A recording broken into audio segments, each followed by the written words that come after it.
What's up, guys? It's all about the jig today.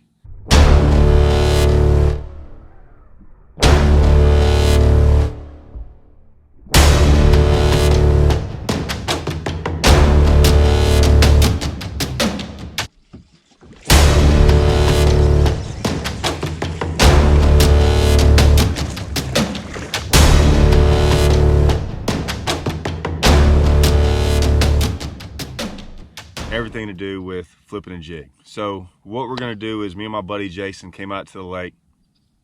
It's gonna be a whole video on just flipping grass, right? And we're just gonna be doing it with jigs. Really, that's all we're gonna be doing. We're gonna show you all how to kind of flip the grass with the jigs, show you a couple fish catches, show you the setup, show you everything we're doing. This is a pretty cool one. This is one that I think a lot of people don't get to do a lot. Maybe they're even kind of maybe a little scared of it or don't really know what they're supposed to be looking for. So that's gonna be what we're doing today. Guys, if you like this channel, please subscribe. I got a whole bunch more stuff coming up, man. We got some interesting stuff coming up, man. I got some like graphing stuff. I got some stuff underneath boat docks. We got a whole series I'm about to do on a frog, my popping perch. So get ready. Let's dive on in, guys. I know it sounds too good to be true, but I'm not making it up. Maybe, I think. Where's this? Get him. It's pretty big. Oh, get out of here. Look at that. Look at that. Look at that Strike King jig. Got that thing. Got it. Look at that. All day. That's what you do all day. All day. 5 bites. 5 bites. 7-8 pounder right there. Maybe 10. Maybe 10. Maybe 10. Don't know. Hard to tell.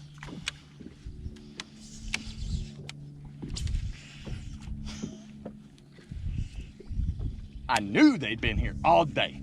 All day. There's our limit. 25 pounds? About 20.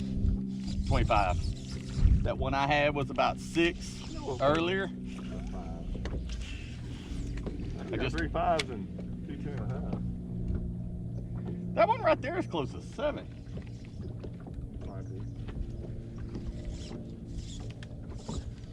Yours was bigger than my first one, but my first one was a 5 for sure.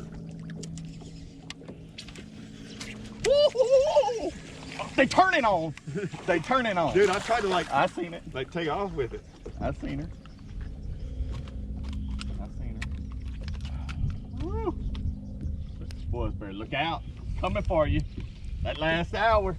That last hour. All right. Here's the setup. What we have here is just a regular Strike King Hack Attack jig. That's it, guys. And it's probably the easiest setup as opposed to even like a Texas rig or anything like that, because you don't have to really modify anything, right? You can just get a jig.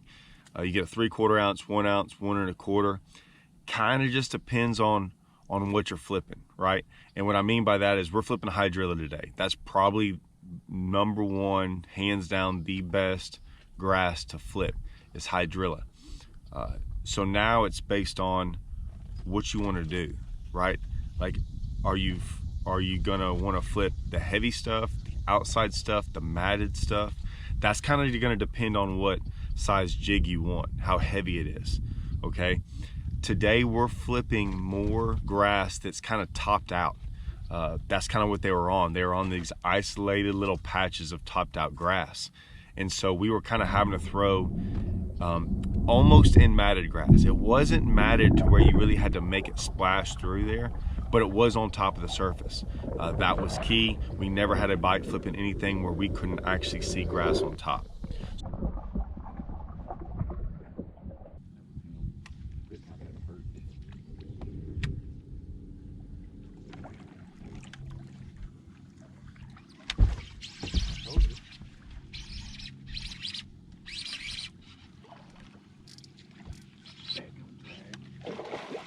Right there? Yep.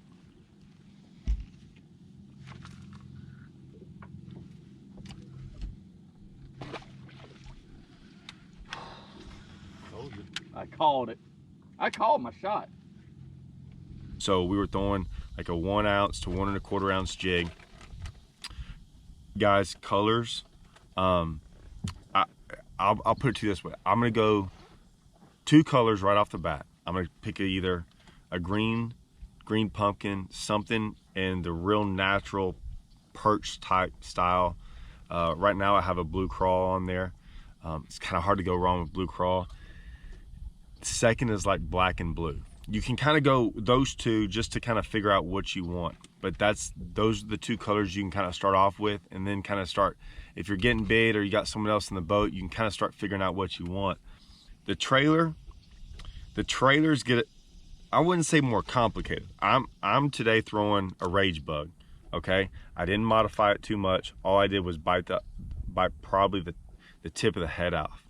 I did that just so it sits real snug on there. And if you notice, it was about the perfect length. Because really, I don't really care much about all this. I'm just trying to get those in there, you know, the pinchers. And what I'm trying to do with the trailer is, you can either do one or 2 things, right? You either want something really subtle, okay? And this has some action on it, but it's a very small profile. You know, we're not throwing the crawl that sticks way on out there, you know, like this much. We're going a really small profile, compact. That's what I did today. You can go the bigger compact, and guys, it makes a difference at times.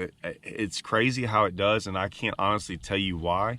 It's just something you kind of have to mess around with, and it can actually change throughout the day. The morning times could be a little bit where they want more action. During the day when it's sunny, they want a little, maybe more subtle action. You just kind of have to figure that out. But that's all I do. You don't have to do much, guys. Just thread it on there, and it's just gonna be like that. And as you can tell, that skirt, you don't want the skirt or the pinchers way up in here, because what happens is the skirt will impede the pinchers from actually doing anything. So make sure that it's about the right level to where it really doesn't touch these, and that way you still have that. That's pretty much the setup, guys. The knot I'm gonna tie is a Palomar knot. It's on braid, tie a Palomar knot.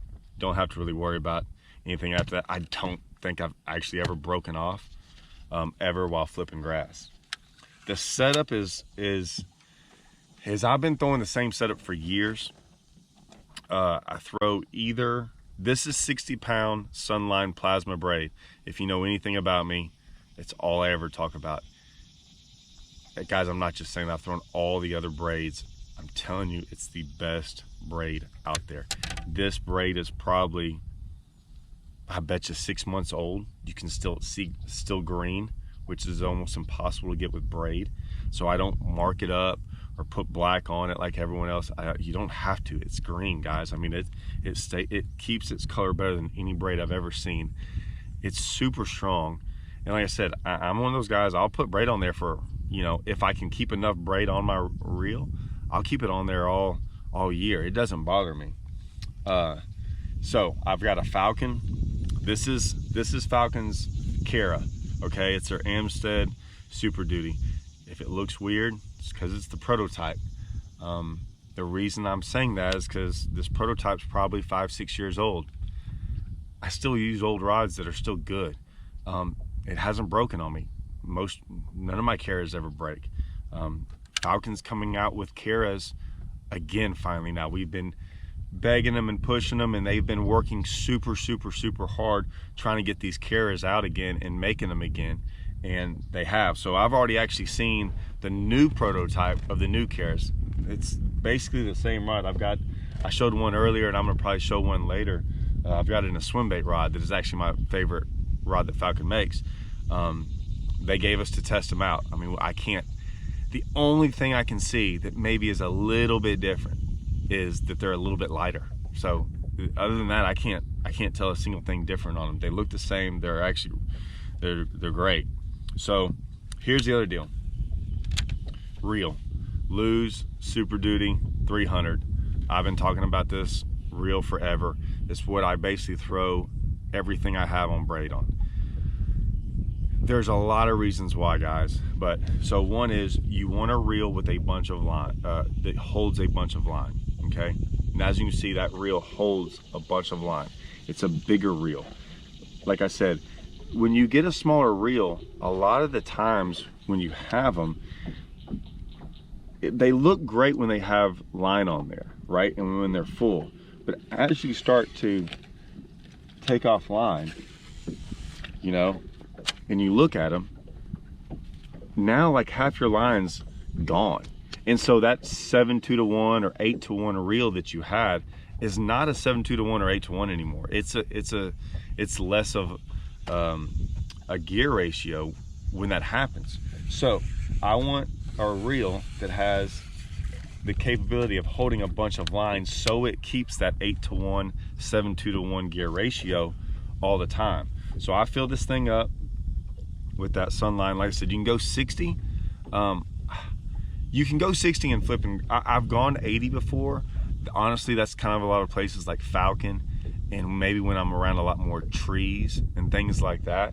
You know, so I flip a lot of 80 when I go down to places like Falcon or Amstead, or if I'm flipping really like hard stuff. So like trees and grass or big stumps or anything that like the line might really catch on and fray.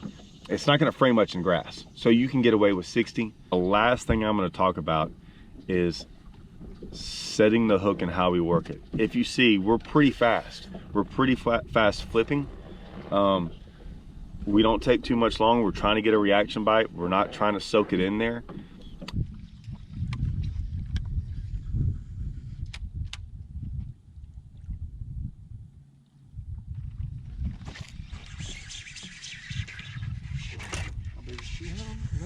Nope.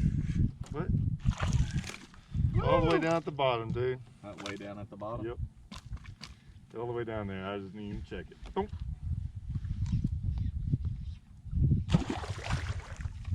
But if you watch, this is a different hook set than like flipping mats. Okay, when you're flipping a mat, like something big and heavy, you're usually not flipping a jig. You're usually flipping a big weight. We have a different rod.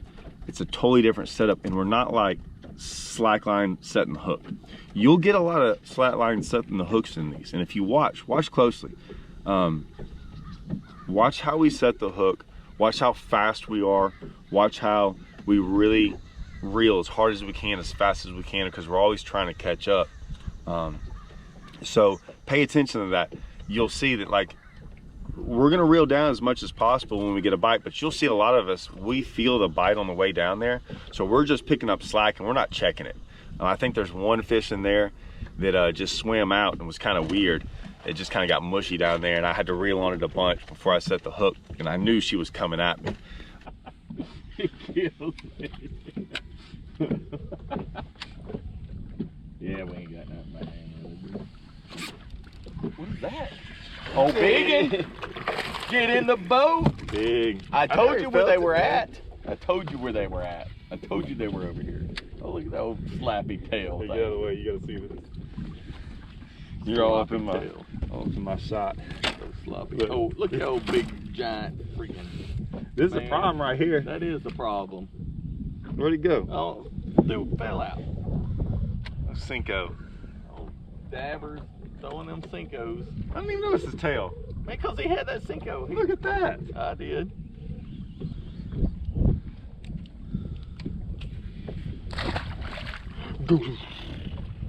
Flipping grass.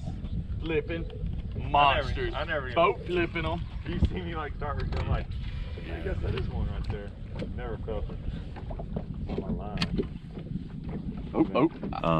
But yeah, pay attention to that. And guys, these videos we do, or that I do, and I say that because I do YouTube stuff in my head is different. And I'm gonna have a whole new video about this because I've been wanting to do a video like this for 6 months and talk about why I do my YouTube stuff. So be paying attention to that. I'm going to do this.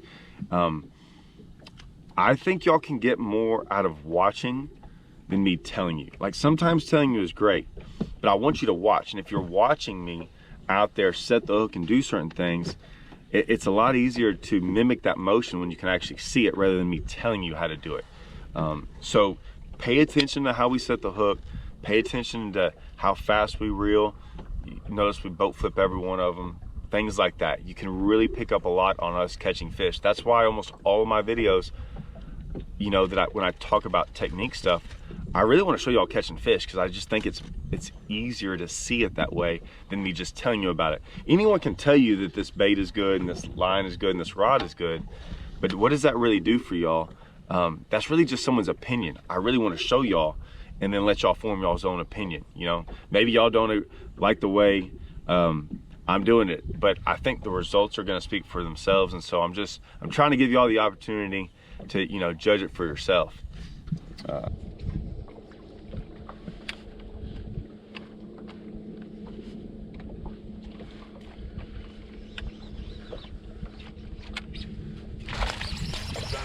Yes. Big. Yeah, it was reeling up. Yeah, she didn't. Did you see it? No, I just felt it. That's the reason I say they're fast, man. So that's it. Oh, by the way, guys, if I didn't say, this rod is a Falcon Super Duty. I know I said all that. It's a 7 to 5 length rod. The reason it's 7 to 5, you can vary a little bit with a couple inches on that. You don't want one too long, because to be honest with you, it takes a lot more work throughout the day of flipping like an 8-foot rod. Okay, you're not, like I said, this isn't a mat deal, and you don't want one super small. 7 to 5, 7.6, 7.4 is a really good length. It feels right, because you're wanting to make a bunch of flips, so you want it to be somewhat easy, but you want to pop them a little bit too. You want to turn their heads. You want to drive that hook. And the reason you want to drive that hook is it's not a Texas rig. You're not coming through soft plastic. You've got a weed guard, and you're trying to hit them right in the upper part of the mouth. That's usually where we catch them all. So pay attention to that. This rod has, like I said, I flipped 9 and 10 pounders in the boat with this rod, but you know, it fights a 2 to 3 pounder just as good. So you want some backbone, but you want just a little bit of that give. You don't want just a straight out broomstick. I mean, the days of the straight up broomsticks are gone. You want a little bit of a tip. See how, just a little tip right there. Broomstick's gonna be more like this where it doesn't bend, but you want that first foot to bend just enough to where you can feel it a little bit better. So